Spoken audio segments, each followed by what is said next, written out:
barnaamijkeena taxanaha ahaa ayaa waxaan ugu hadli jirnay arrimaha caafimaadka gaar ahaan coronavirus oo loo yaqaano COVID-19 ama coronavirus ma leeyahay wax ka hortag ah oo looga hortago inta uu soo gaarin? Haa, wuu leeyahay. waxaa ka mid ah in aad jirkaada aad dhisto. tan labaad, aad samayso waxyaalo badan in aad isku darto ay ka mid yihiin malabka iyo toonta iyo geedkan iyo xabad sawdada black seed loo yaqaano.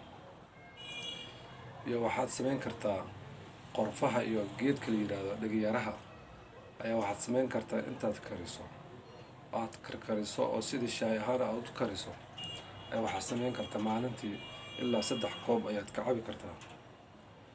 intaas ayaa waxaa la sheegaa in ay yihiin difaaca jirka, gaar ahaan ay dilaan hataa viruska jirkaada ku jiraan in ay dilaan.